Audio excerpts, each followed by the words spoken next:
Good evening, and welcome to the Wallingford Planning and Zoning Commission for Monday, April 14th, 2025. I'd like to ask for everybody to stand and give the Pledge of Allegiance. I pledge allegiance to the flag of the United States of America and to the republic for which it stands, one nation, under God, indivisible, with liberty and justice for all. All right. The roll call for today is to my far right. We have alternate Commissioner Brian Rivard. Next to Brian is Jeff Cohan, who is a commissioner. Next to Jeff is James Fitzsimmons, who will be acting as our secretary today. To my left is Stephen Allenson, who will be acting as our vice chair today. Commissioner Joe Saunders. To my far on myself is John Paul Vanoit, who is the acting chair, normally vice chair, which I like that position better. To my far left, we have our recording secretary, Cheryl Ann Tooby, and our town planner, Kevin Pagini. First order of business is consideration of the minutes for March 10th, 2025. Mr. Chairman, I'd like to make a motion that we approve the minutes for Monday, March 10th, 2025 as written. Do I hear a second? Second. Any comments? All in favor signify by aye. Aye. Nays? And one abstention. Thank you. Motion carries. We have three agenda items on the public hearing. One of them will not be heard. It was put on by accident, and that is a change of use site plan 44 North Turnpike Road. Smilin Dentistry will not be heard today.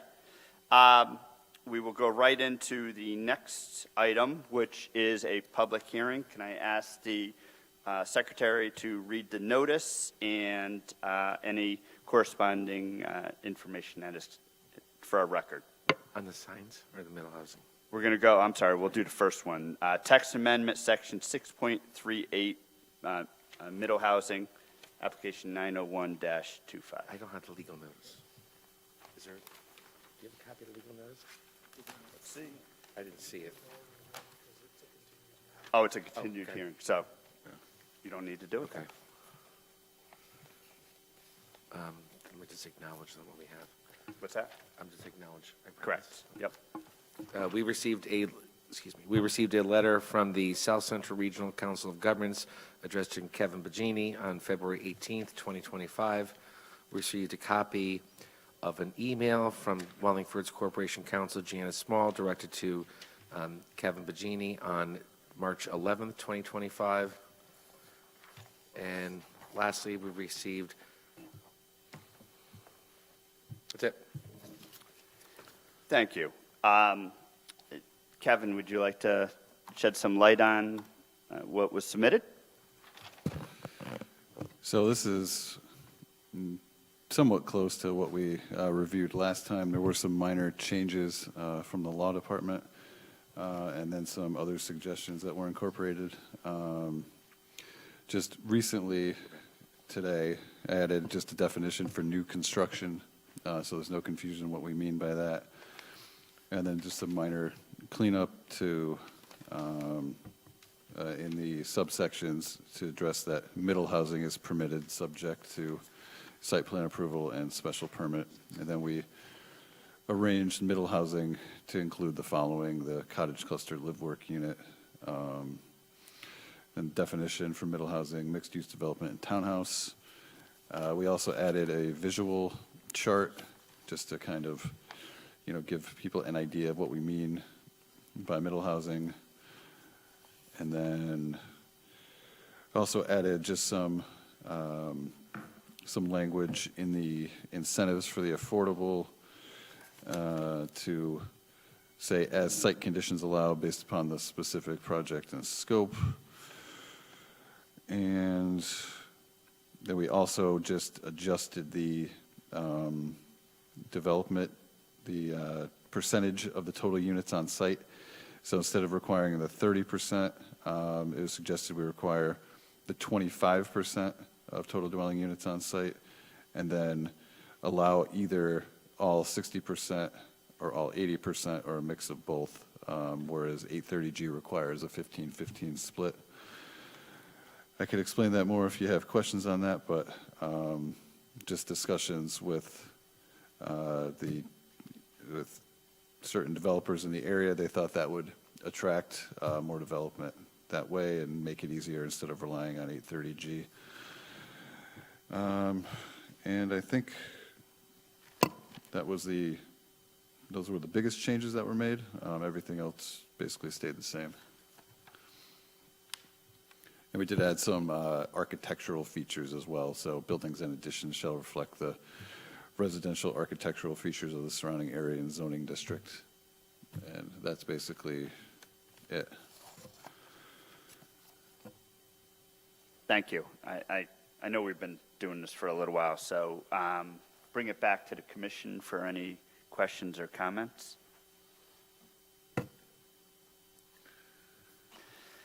We will go out. Oh, nope.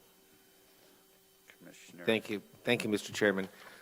Just to confirm, looking at 6.11, off-street parking and loading facilities, the change from our last meeting is removing car spaces or further defining it for multifamily dwelling units, correct?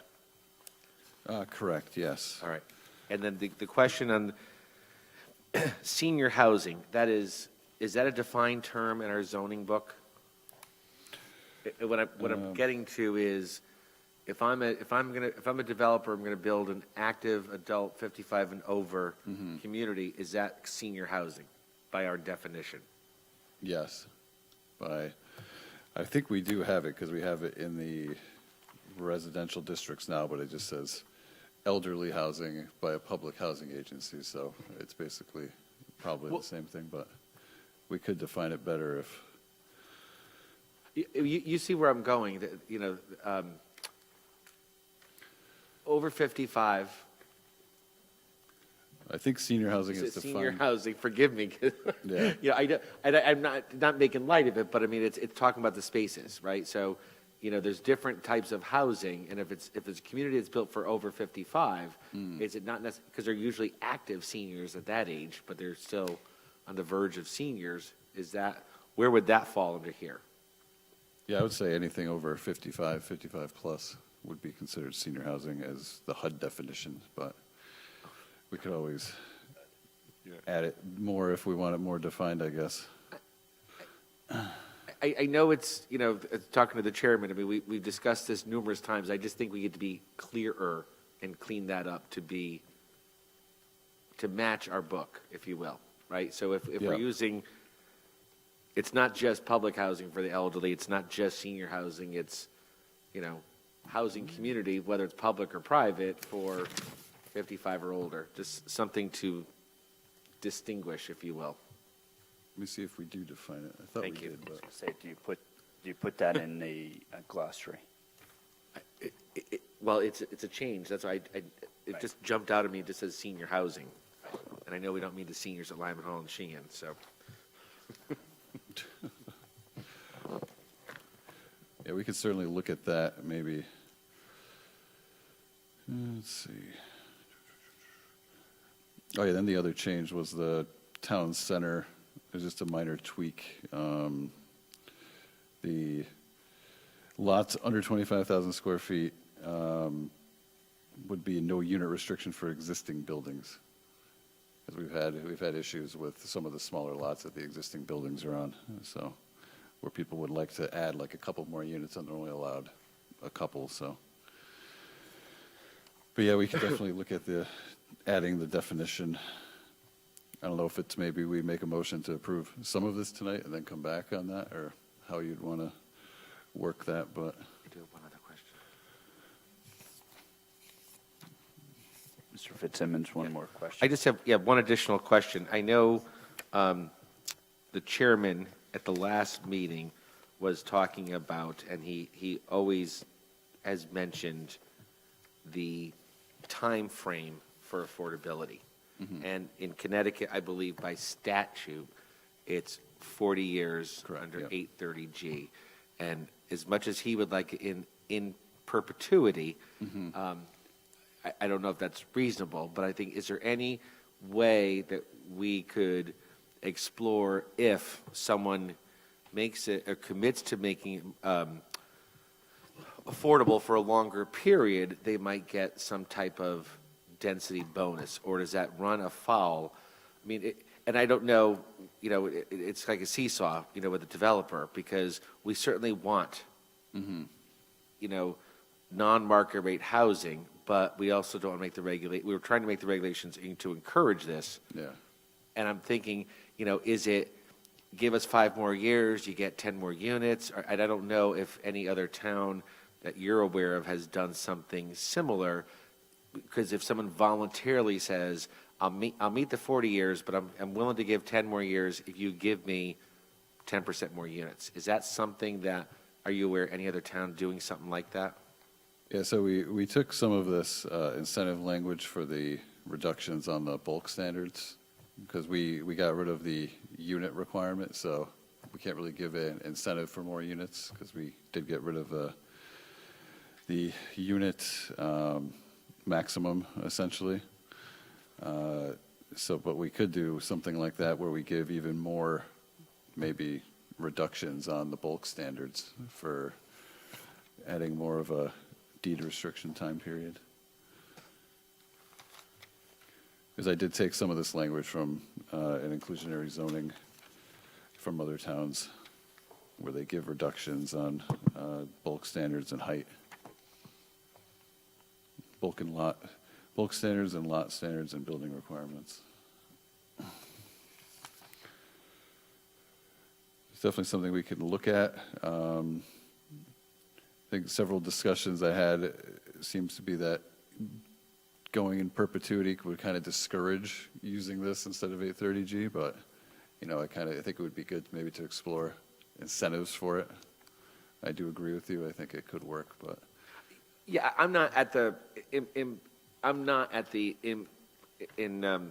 forever, but I think a little bit more, and I don't know if, and I don't know what the balance is, right? I mean, if you 5 more years, 5 more units, I mean, it's got to work, right? Because we want to bring in non-market rate housing.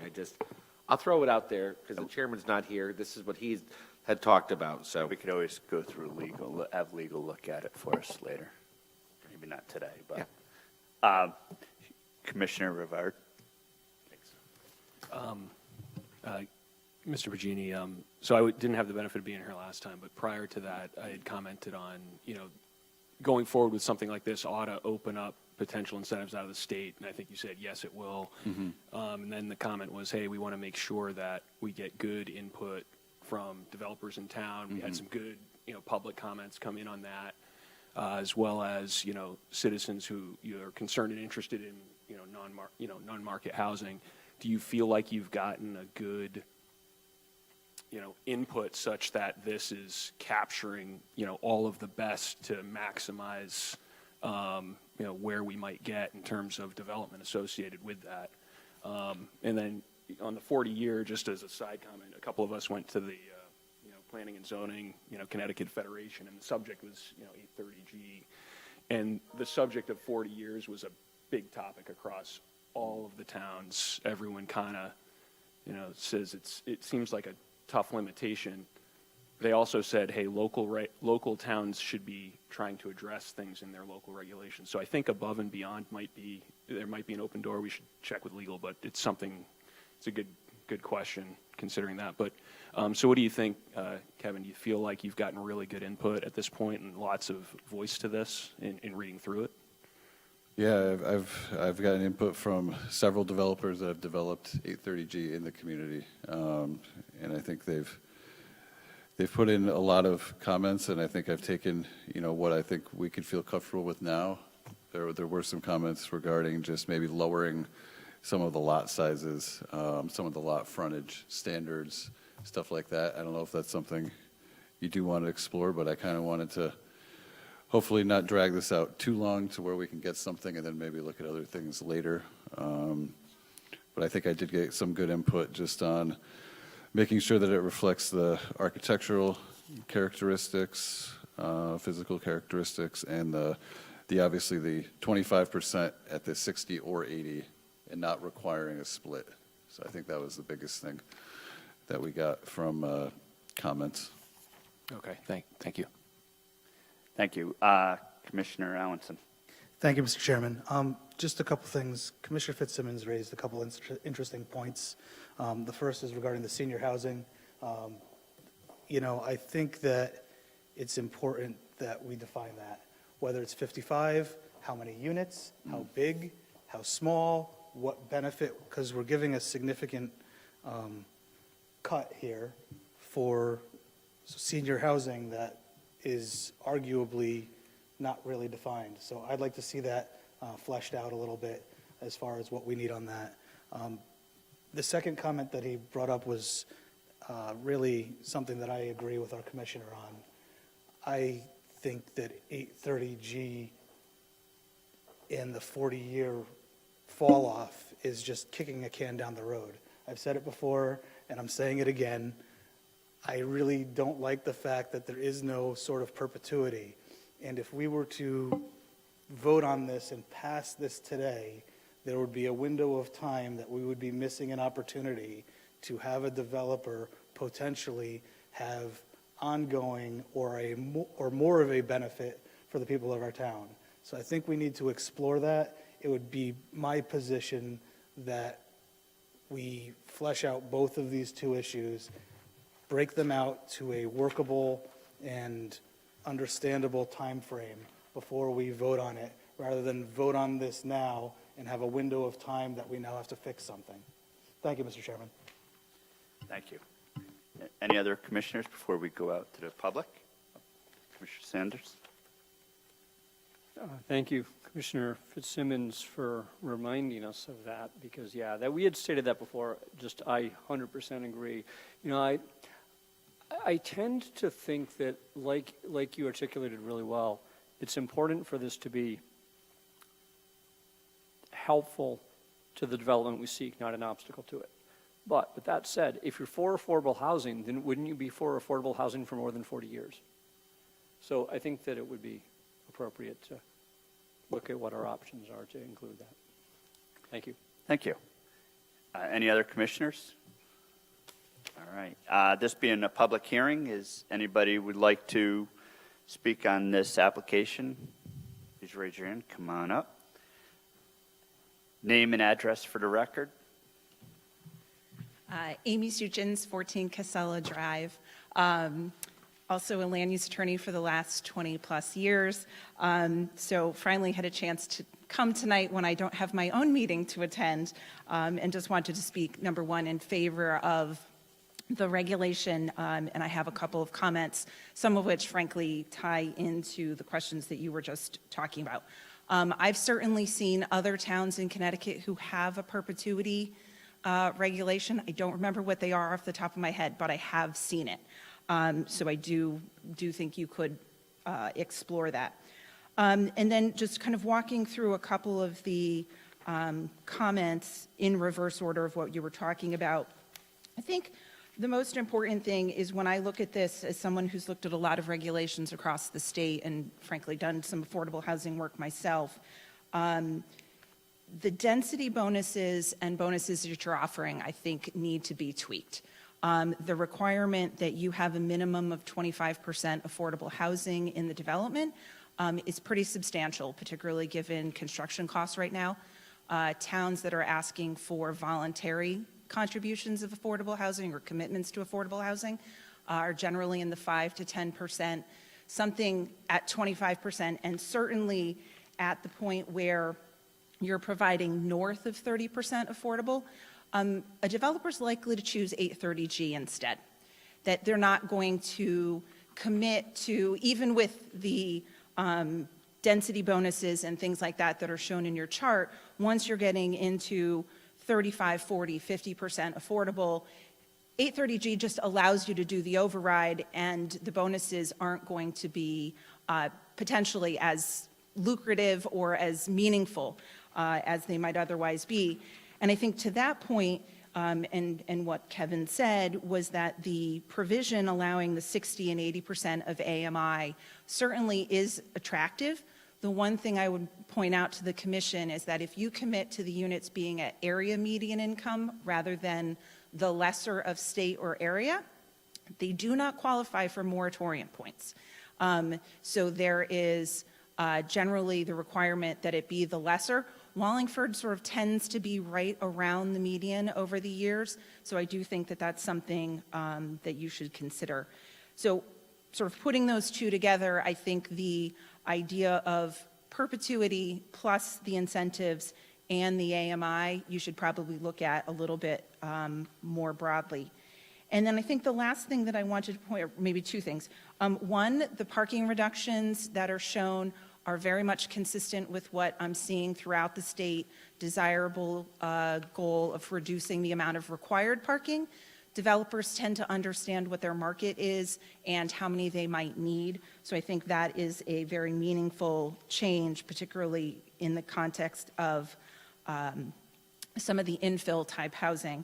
And then the last thing was just frankly a minor item in the new section where the middle housing is added to 4.1. It says middle housing as per section 6.38, references it being by zoning permit, except in 6.38 it says by site plan. So I think you just need to clarify whether in the residence districts you want to do it by site plan or zoning permit. Certainly from the development standpoint, nobody wants me to have to be here. Nobody wants an engineer to have to be here. So if you can do it by zoning permit, and at least in certain districts, that's certainly also a cost savings. Having to not come to you saves everybody having to come up, and really does open up the opportunity for a lot of smaller scale developers who might not otherwise be interested in the larger development projects. So if you have any other questions for me, I'm happy to answer them, but that was what I wanted to offer for you tonight. Thank you very much. Thanks. Anyone else? Yep.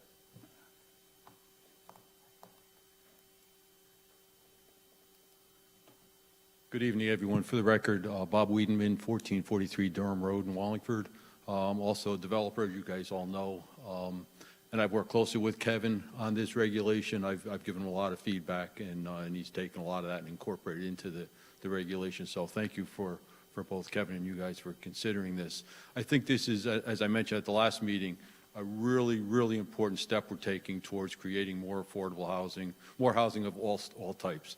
I'm also involved with the Wallingford Works for Housing group that you're probably aware of. It's been working for about 2 years. Several of our members are in the audience. We've been working close with Kevin and with Don at EDC.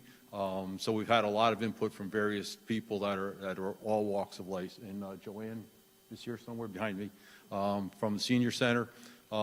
So we're all very supportive of it. I don't know if they're also going to come up and speak or not, but I just wanted to put out there that, we're sort of doing this from two perspectives. I do have one question, because I just didn't hear the final definition for new construction. If we could get that clarified, I'd love to just hear it tonight if I could, just to make sure that I'm understanding what it's doing and what controls or limits it might have. You want a copy of it? Not long. It's like a sentence.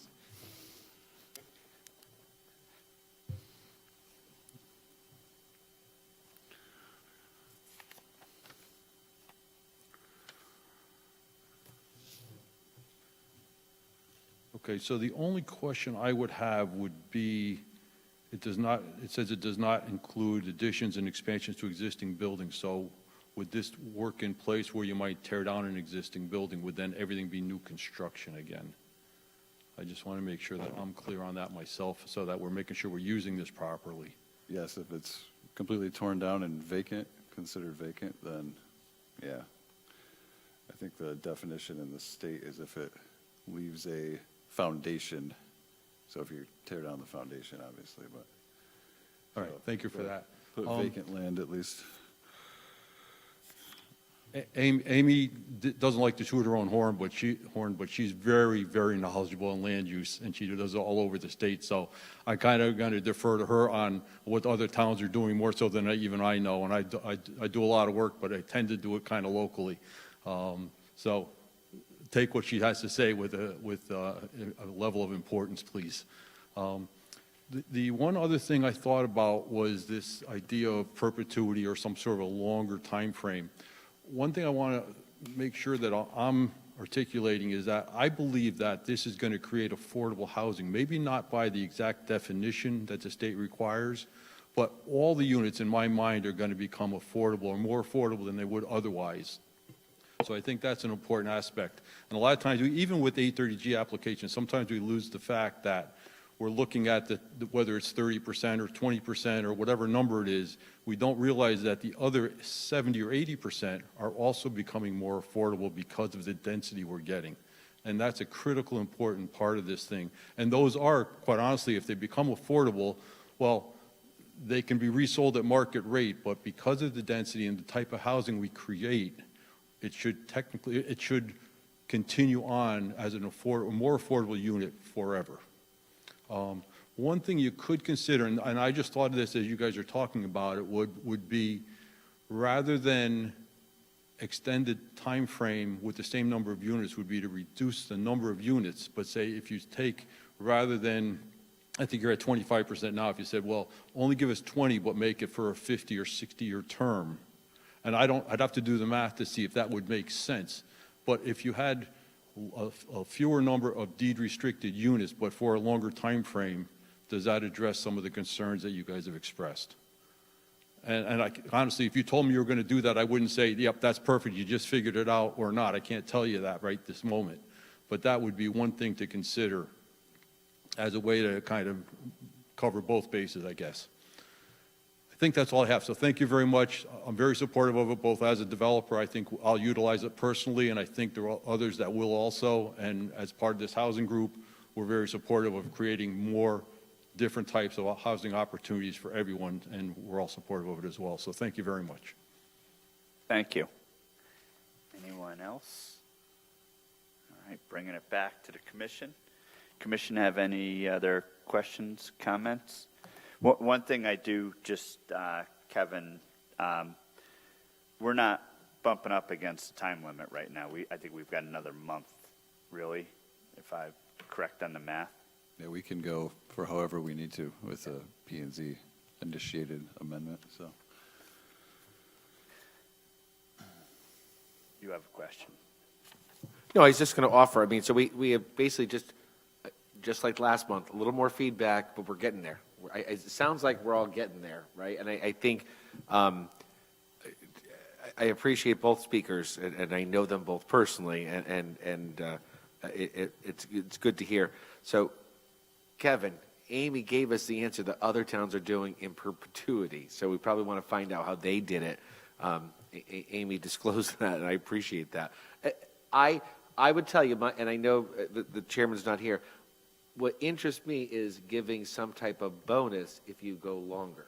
But I understand, you know, what's the right number, I don't know, but that's what my interest is, you know, and I think any type of additional non-market rate housing is good, you know, so I'd be in favor. If you're ready I can make a motion to continue if you're ready, but if you want to get more comments. Yeah, unless any other commissioner, I would agree. We're this close. I'd rather get the other information to get it down one more month. I don't think it's going to make a difference for us. Yes. Thank you, Mr. Chairman. Just one thing, just to add on this. In my mind, and maybe I'm missing it, both of the speakers were excellent tonight. You know, I really respect what they have to say. And one of the things that I sort of heard, or maybe I missed it, was that there may be some sort of either mathematical formula or matrix of some sort on how this would work with a range. In other words, if you give X amount of time, and you said this earlier, if you give X amount of time, you get Y amount of bonus. Again, I'm using stupid algebra right now, but something on that type of a breakdown, which will probably involve developer input to figure out where that range is. But on certain developments, somebody might want to say, hey, I'm willing to add another 8% of housing, affordable. What does that get me? And maybe that 8% is the line where it gets an even better bonus, so they might bump up to 10. Again, I don't know how that works, but I think there's a range on how it can be done to make it work, and it's all going to come down to the numbers and to the figure. My thought is that no matter how we do it, on the high end and on the low end of whatever the spectrum is, nobody's going to hit there. It's going to hit somewhere in the magic middle there, but we got to figure out where it can be. So again, I think we're almost there. I think we just need to figure out how we're going to do it. Thank you. Yes, Kevin. So I gave you, no, I gave you the sheet for the Connecticut Municipal Redevelopment Authority. I think they just changed it to CDMA, but same thing. So the town is looking to opt into it. You could read the sheet. We'll have more information probably in the coming month or two. We're probably going to have the director come and speak to you, but it coincides directly with the zoning regs. So I'll leave it at that because I don't want to try to explain it because I don't fully understand it yet, but it coincides. They take a look at our zoning regs. They see if it's, good for housing, and so hopefully this is a step towards that. But All right, sounds good. Can I get a motion to continue this? Mr. Chairman, I move that the commission continue the public hearing on the text amendment, section 6.38, middle housing, to our May meeting. Do I hear a second? Second. All in favor by aye? Aye. Nays? Abstentions? Motion carries. Thank you very much. Moving on to the next agenda item, public hearing, text amendment, sign regulations, application 902-24. Would our secretary read into any minutes, any correspondence we've received?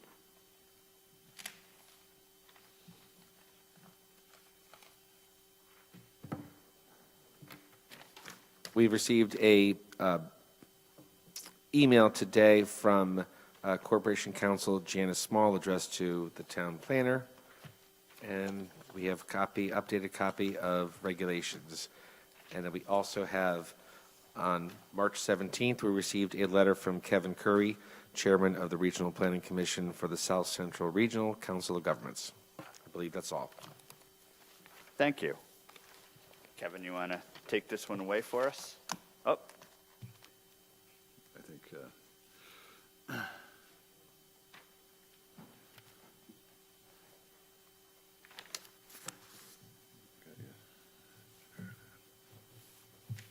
you hid back there. need a copy here. You got it. Good evening.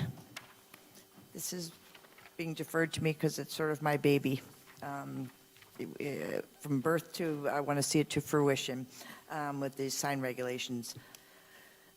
We've had a workshop with you all earlier for the sort of infancy of it and the concept of where we're going with it, and it needed a full overhaul.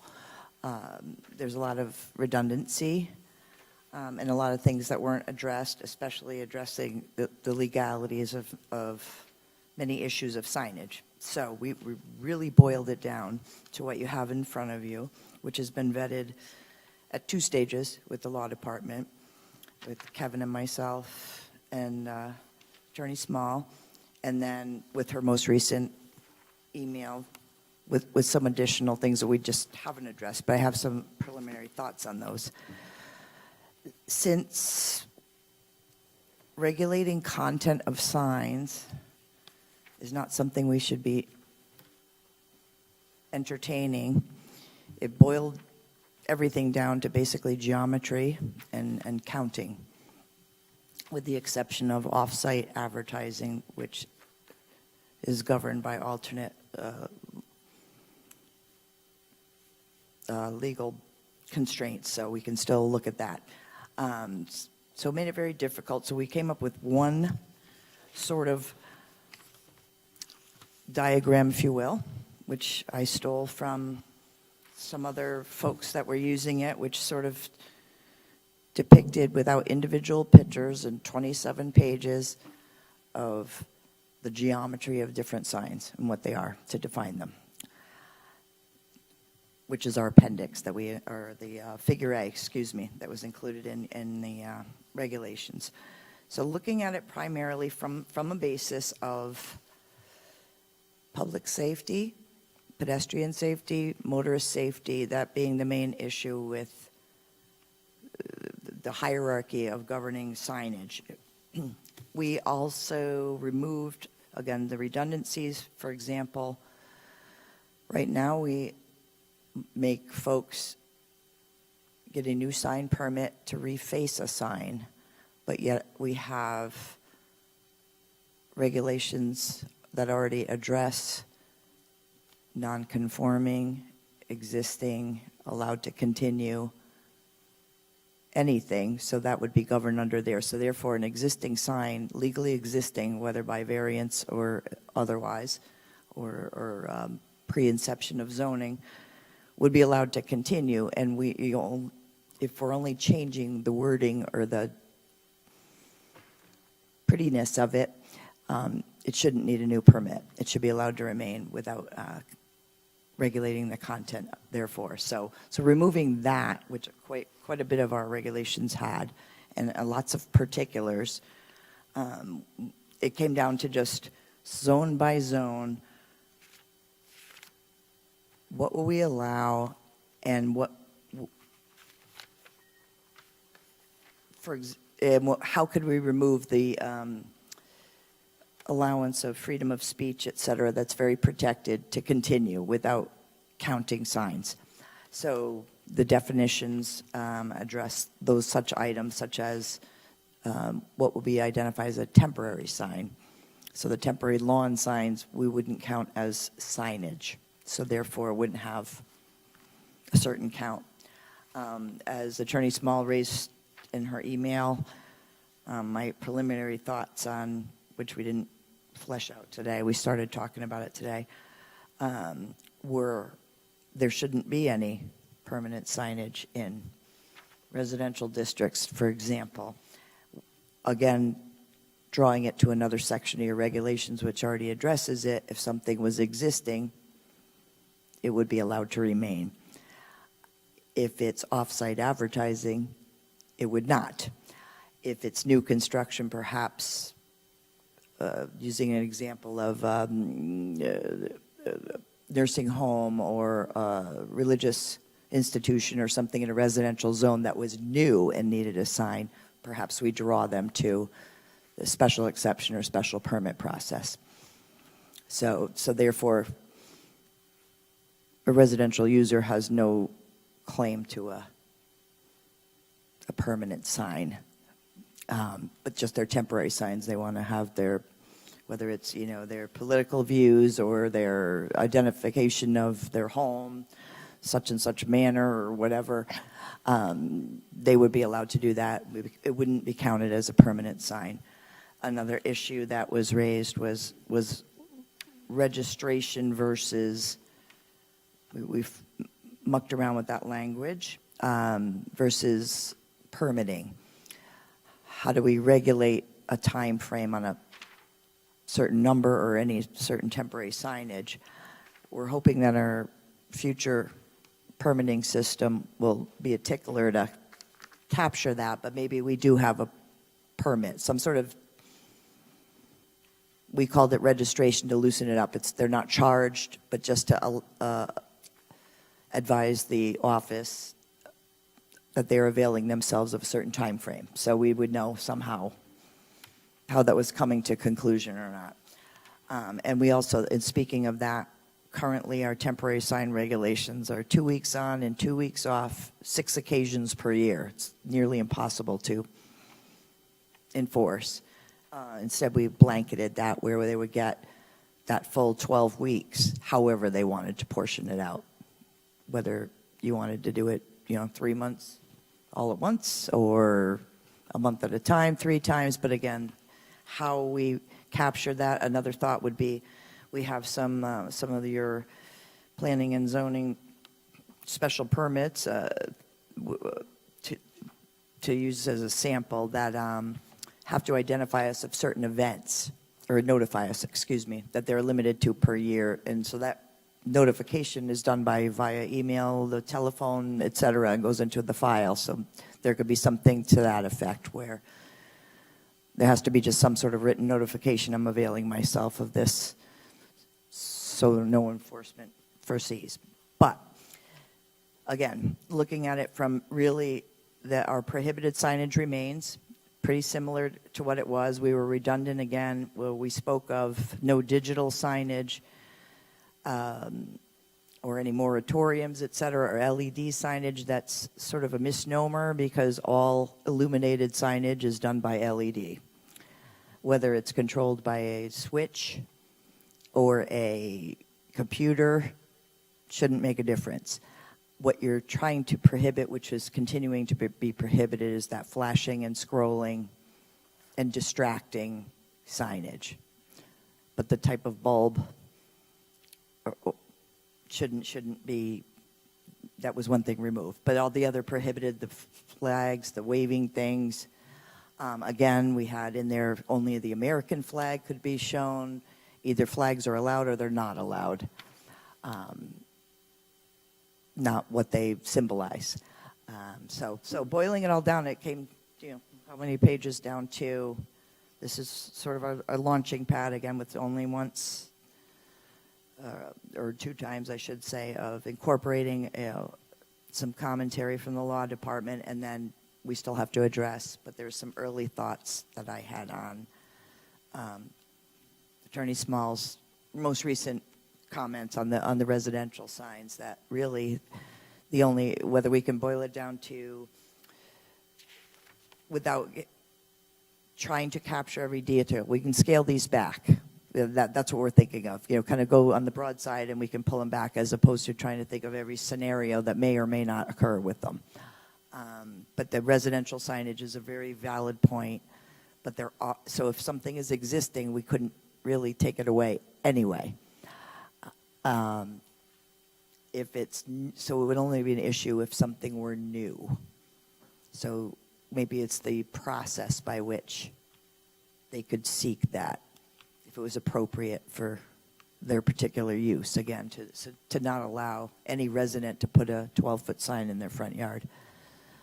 So, any thoughts, questions? I'm happy to answer them.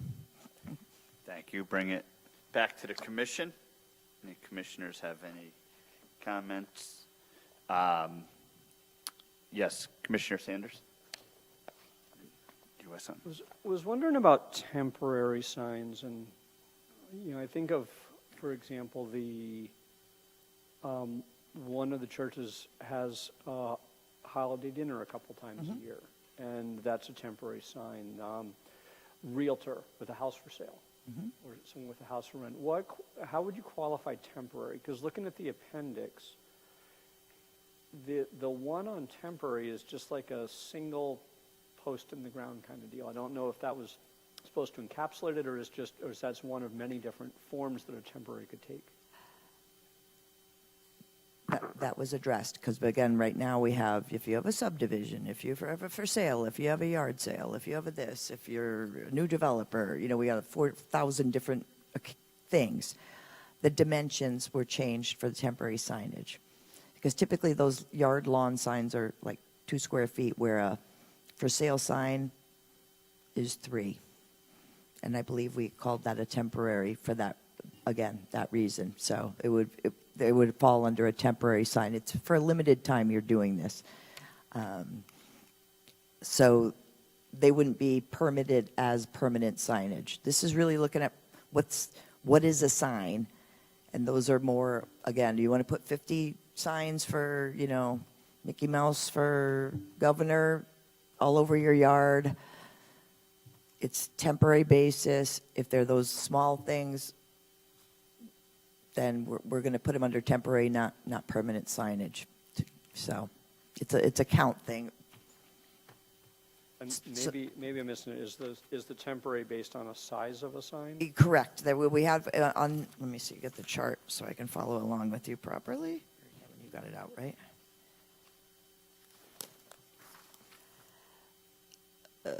See, under the residential zone, for example, 10-foot freestanding lawn signs less than 3 square feet would be considered a temporary sign. So whether it's on a pole or on 2 little wire posts in your yard, if it falls under, again, the dimensions and the geometry are sort of, it was very difficult because if you have to remove content, you can't read them. So how do you decide whether it's a for sale sign or an advertising sign or if you can't read them? So we went to all geometry and size. So again, to accommodate those for sale signs, which are a little larger, we put the square footage, up the square footage, so it'd fall into that category. Perfect. I see the table now, and I'm tracking with you. Thanks.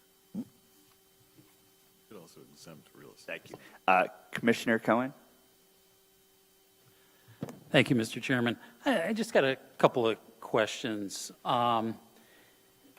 First one is, does this prohibit, billboards along 91, Wilbur Cross?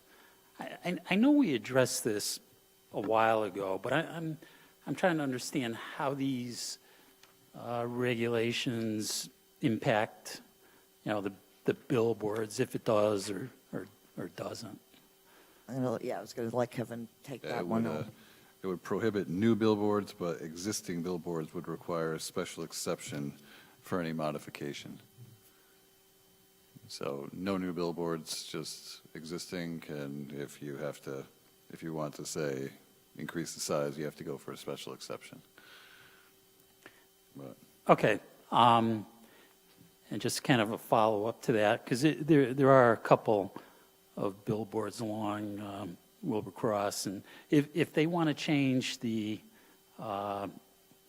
message on the sign, is that something they have to come before us to get approval, or is that just as of right?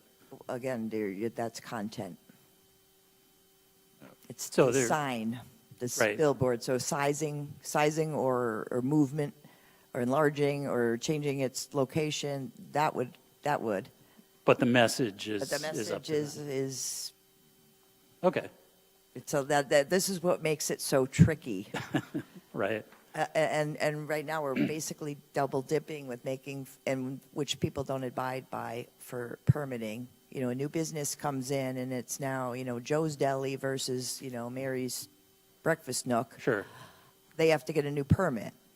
But if the sign was already existing and they're just adding a new message, That's fine. they shouldn't have to, but because it contradicts. Right. Okay. So that's the same sort of thing. It's like we can't, it's what it says, unfortunately. Yep. Okay. Just wanted to clarify that. Then my last question is, as I was going through this, it kind of occurred to me that some of the signs kind of mesh with our lighting regulations, and you do address that. The one question I do have is, you mentioned illumination of signage limited to a maximum of 100 lumens. With LED lighting, which, most signs will be that way if they're, operating. I thought there was a different measurement over lumens. Now, that measurement may correspond to lumens, but I believe there's a different metric for the measurement of LED lighting. You could absolutely be correct, and we will certainly look into that. That was a new addition to add the lumens, because the intent, I believe, originally with the older sign regulations with the digital or LED or what have you, was not how they're operated, but again, Right. the distraction of them and the flashing and the movement of them, which is still prohibited. So, yeah, certainly can look at whatever today's reference is for the equivalent of lumens, but we thought we'd add that as an extra protection so they're not light trespass and such. Yeah, I think that's a good regulation to have, just, Wanted to clarify that. So yeah, if you could check that out, otherwise this looks good. Great. Thank you. Thank you. Commissioner Fitzsimmons. Thank you, Mr. Chairman. I would certainly like to agree with Commissioner Sanders, who had asked a question about the temporary signage, and of course I had scribbled down, the hot tub sales and the church carnival. So those types of signs are temporary. They're on someone's lawn. It's, the hot tub signs when they're having a big sale at the Oakdale, they're all over Friday night and they're all gone Monday morning. None of them are permitted. They just do that, correct? That is correct. It's off-site advertising. Okay. The hot tubs. I mean, the thing with that, thankfully, we have a lot of respect from, like, the carnival and the churches and et cetera. They come out, they go over everyone's lawn. It's an event, and they do go away before you could address it, or a blood drive or that kind of thing. But the advertising, no hot tubs somewhere else would not be permitted. Okay. Did I hear you correctly? It says flags, but I heard you say American flags. Are we?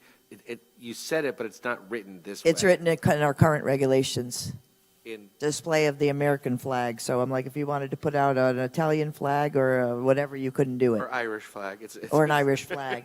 So it's either a flag of whatever nature, or it's no flag. Is it in here or somewhere else? Do we Oh, addr- there are different regs. It's not part of the sign regs. It's Well, it was the existing regs. It is, and so to remove it to be consistent, again, we had a Okay. lot of just things that we shouldn't really be regulating or in Okay. that fashion. So we just removed some of those for that All right. example. Yeah, so it would allow flags without a commercial message, Yeah, commercial so- logo okay. or commercial colors. okay. The other question is, you're driving down 15, heading to North Haven, and there is a rather large self-storage building that has their signage facing the highway. Can we incorporate something in this to say your sign must be on the front of your building and not the rear of the building? Because I can see. No, it's only on the back. I can see on, like, up on Research or up on, like, if someone has access to 91 and I want to build a big building there, I'm going to put my signage on the back to face the highway. Can we incorporate something where the signage must be on your front street or address street versus the rear?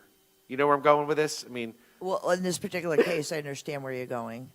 I don't know, we'd have to look into that, but I think you're going to run into the booby trap of, what was the other one? The front door had to be street facing and not all the buildings It's are in the book. oriented in It's that in the fashion. book. So I don't know how we address it. yeah. I just. I don't, it's I'm point. giving feedback because I can envision further down, up and down 15 or 91 or other areas where all of a sudden we're going to see it's quite common to put a big old sign facing the highway, and that's really not what we want. Right now, we have building signs that we don't limit to the location on the building, which side, but whether or not we could, I'm providing feedback.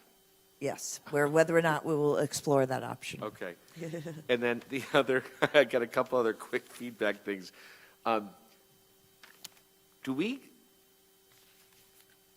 Do these new regs allow A-frame signs? Because that was a big issue years ago with Wallingford Center Inc.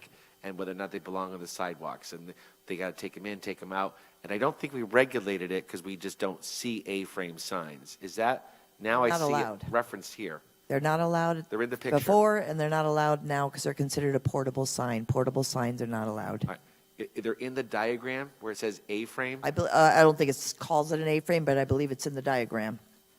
So on maybe the we could figure strike A. that from the picture. It does say A-frame, so.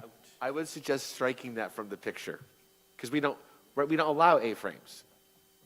But these are just giving you examples of different sign types. So we Okay. define a sign as certain things, and A-frames are portables of any nature. Okay. That's a portable. It's not a fixed anyhow, Okay. but it's still a sign type.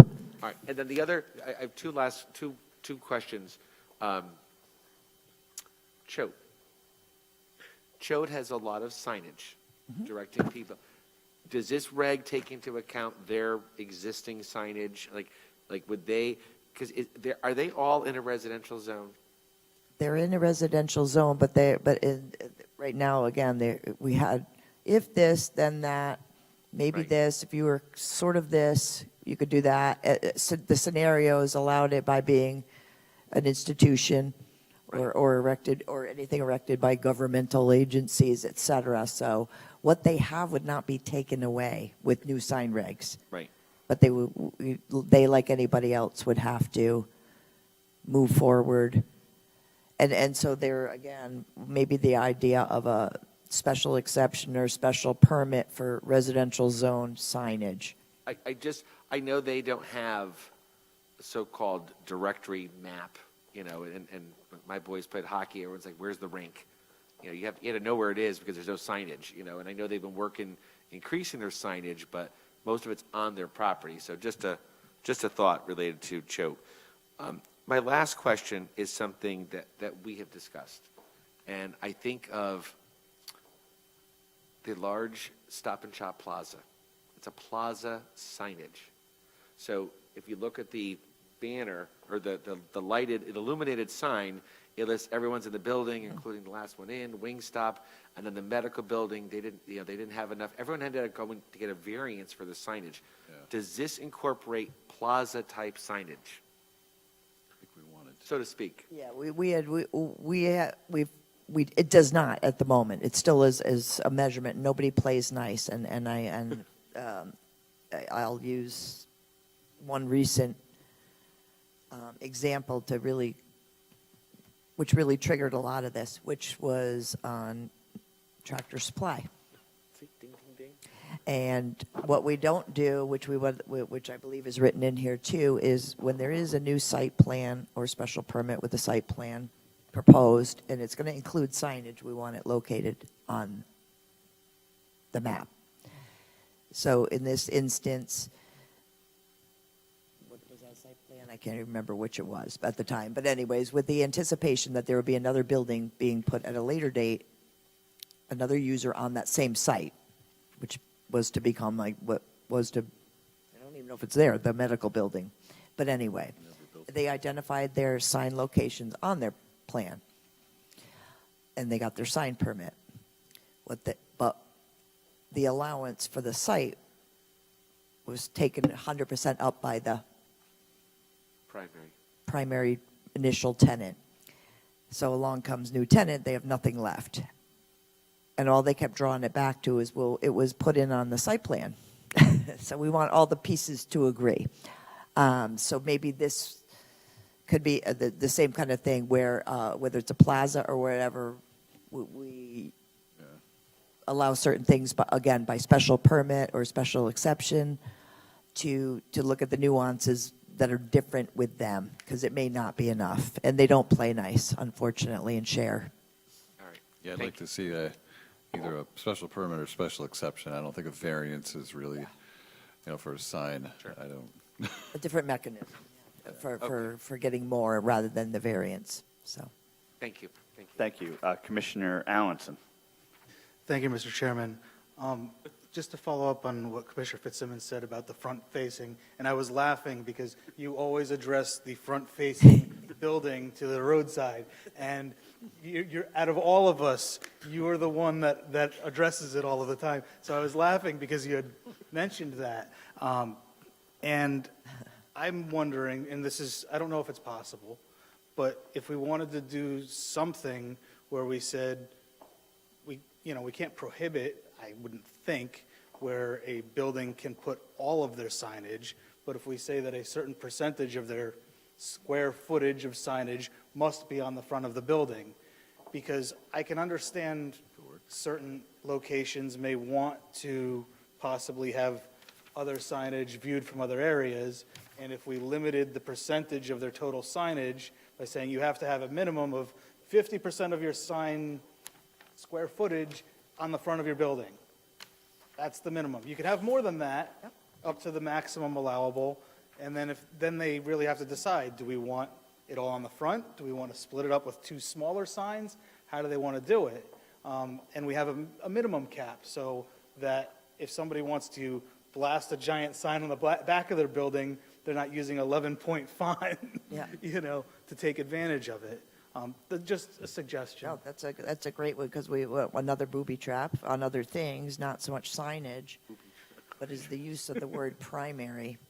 Yeah, I'm sorry. So we don't want to say primary, so actually a percentage or such would possibly be doable. And, a lot of the issue is not ours, unfortunately, especially when you speak Research Parkway and along 91 particularly, not so much 15, but I hear a lot all the time, with the other hat that I get to wear, is the visibility and the lack of barrier or buffer due to Eversource clearing their train tracks 100 feet in either direction, just all of a sudden made these things visible, and especially when there's no tree canopy in the winter. So there's that at play too. So just food for thought. Thank you. Thank I you. think we have a special guest. Might have some insight for us. Wow, I don't know if I can live up to that. This is an extremely difficult regulation to write. There's an international municipal lawyers group. It's really just the US and Canada. And they were working on a model sign ordinance. I think they stopped at draft 6 and gave up, because I haven't seen one since that time. That's how difficult this is because of the Supreme Court decisions that came out. And so basically what I did was I found Norfolk, Virginia, reg, which had survived 2 constitutional tests in court. And I gave it to them and said, here's a great idea. This is how you do it. And this is what the staff's done. I mean, this draft, it's not finished, but this is an excellent job done by staff to put this together, because it is extremely difficult. So you're just focusing on the zone, the size, the number, something else. I think there might be something else. So no content, and that's extremely difficult to do. So this is pretty close. It's pretty close to, so it was a very difficult process to go through. And we spent a long time going on it, and Amy spent a long time working on it. But I think if somebody just looks at this, they don't see the complexity of this, and it's very complex. Probably one of the most difficult things that we've really had to work on in terms of drafting. So I just wanted you guys to know that. But this is a good conversation. Excuse me. I've taken some notes. I think we're pretty close to getting it ready. Thank you. Thank you. This being a public hearing, get back to you. This being a public hearing, is anybody would like to come and speak on behalf of this application? Seeing none, I'll bring it back to the commission. Commissioner Allenson. Thank you. I wasn't finished. I was trying to move it along. He talks a lot. I had one other thing, and I'm sorry. I do understand how complex and hard this is, and this is great. I do really appreciate all the hard work that went into this. I had one question on the temporary sign piece, and maybe it just needs a little clarification or anything else. I'm just looking at it, and I'm wondering if I wanted to play fast and loose on the temporary sign reg, right? So I make a temporary rectangular sign, and I make a temporary octagonal sign. Frame, no content. I change the content as I want. I put my rectangular sign out for 90 days, pull it back in. I pull my octagonal sign out. Do I get another 90 days or not? And I'm wondering, if it's just as simple as saying limited to a 90-day total per calendar year, per sign, per parcel, or per applicant. If it's could that say, simple to like- fix or not. I don't know. Already, I think We it could do may have been in per, there already with defining in the definitions area. I think we could also put like It per doesn't have geometric shape. We're shape or not something. regulating the shape. It's the square footage. You want to make a circle and you want to do your pi r squared, have at it. That's what I tell the sign companies now. Sure. I won't count You can do your radius of your circle, your area of a circle, and that's what your area is. So the shape isn't so much, but the size. So, and right now, our temporary signs, and if we don't define them, or if we didn't leave the definition as so, limit it to a banner or a sign or what have you for your time frame. It doesn't mean, but square footage, you can go ahead and, that's not a temporary sign if you want to put your messages, unless it's advertising. It really comes down to advertising, the temporary signs. We're trying to exclude your personal messages, whatever. Thank you, healthcare workers. You know, you want to put 50 signs out, that doesn't, put 50 signs out, or whatever we gave a quantity for. It's really the businesses that want that additional temporary sign for promotions or what have you. They would get a square footage limitation of a ground sign or a banner or some such thing. That's what that Sure.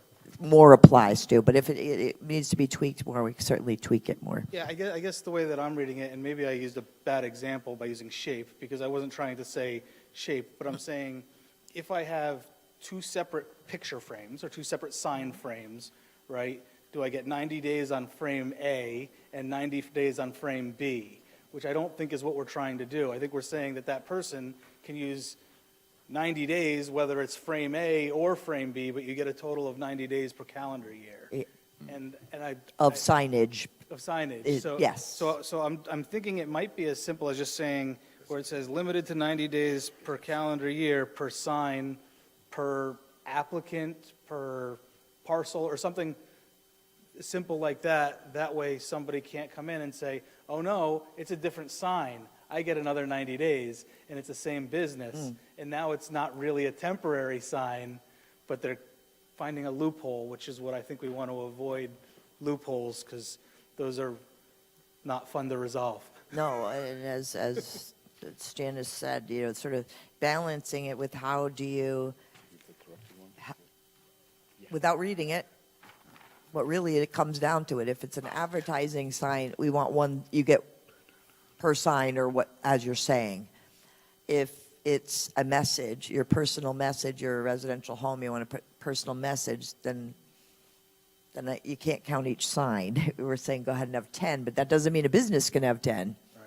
So, yeah, somehow to make it clear where, again, it's per zone, where we try to address it per zone, but of course you're going to get the mixed zones, where you have some residential along Route 5 who's going to say, well, Route 5 allows me to, this zone allows me to do that, but duly noted, more work to do. Other than that, I don't have anything else. I mean, this is just great work, and really appreciate your hard work on this. And, Thank you. Hard work of Corporation Council as well. Thank you. Thank you. Any other commissioners with any other comments? If not, I'd entertain a motion to continue. Mr. Chairman, I move we continue the discussion on the zoning text amendment, P&Z sign regulations 902-25 to our April meeting. No, May meeting. We are in April, so. May. May is fine. I'll second for May. Thank you. All in favor signify by aye. Aye. Nays? All right. Motion carries. We're going to skip a little bit on our agenda, and we're going to go to the bond releases. Mr. Bergini? Yep, so you can, everything looked good, so you can release that bond, number 8. Number 8, yes. The 859 North Colony Road. Mr. Chairman, I make a motion that we release the bond for North Colony Development Group LLC at 859 North Colony Road. Do I hear a second? Second. All in favor? Aye. Any nays? Abstentions? Motion carries. Thank you.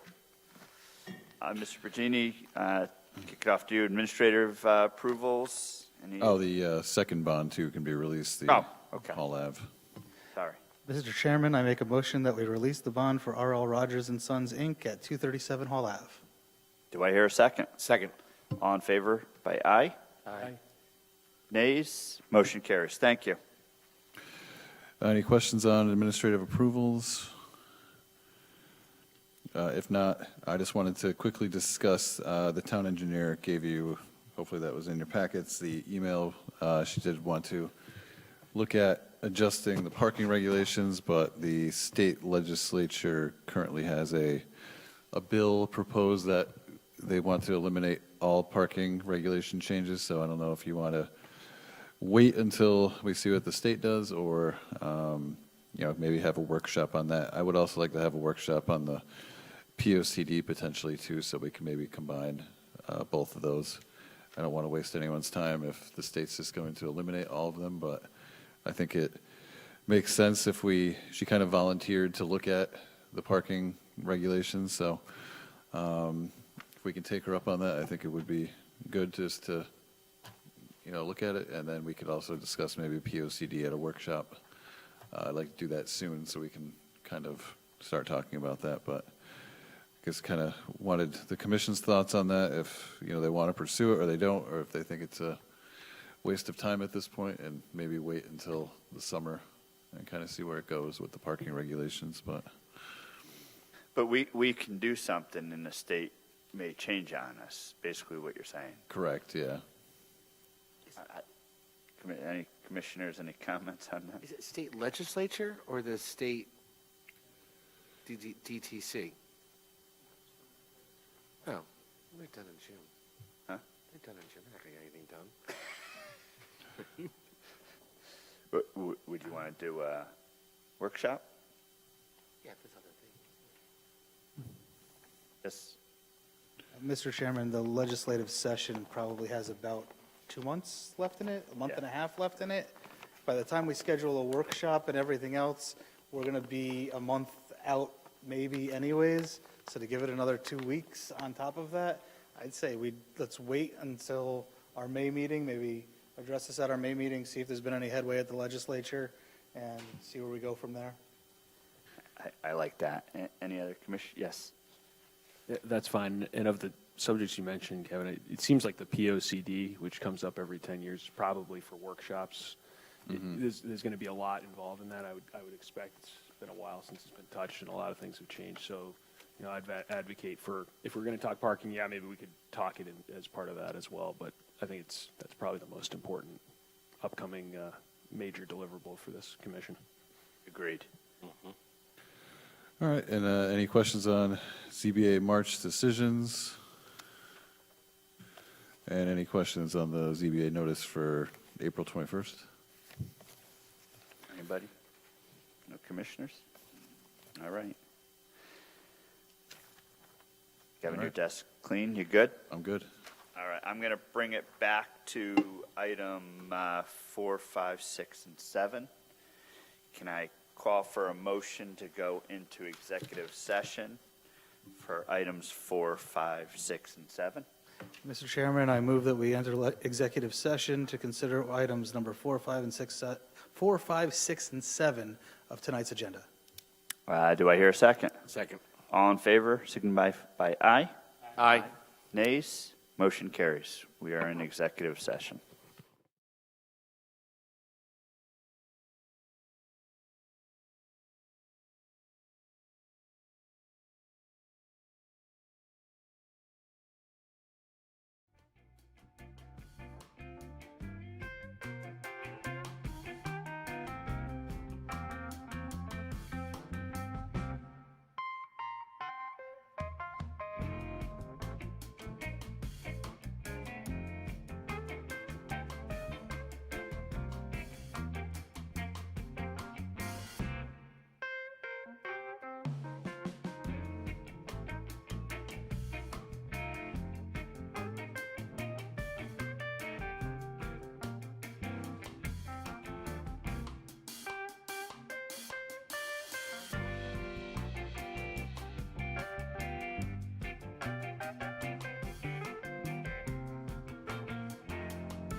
start? Great.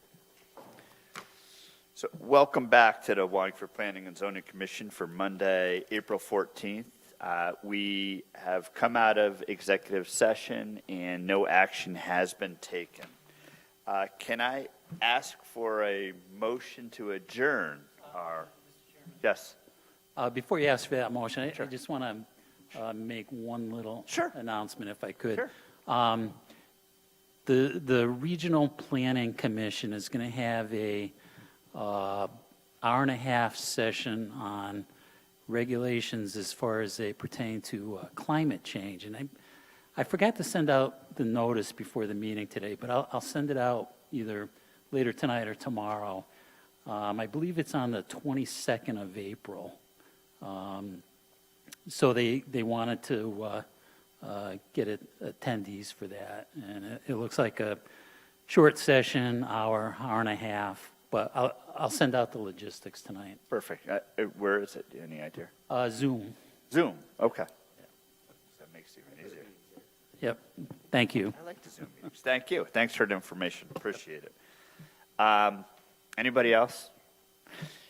Can I ask for a motion to close our Planning and Zoning Commission meeting? Don't all jump at this. I already did. We came out of executive session and we didn't act. Do you want me to say?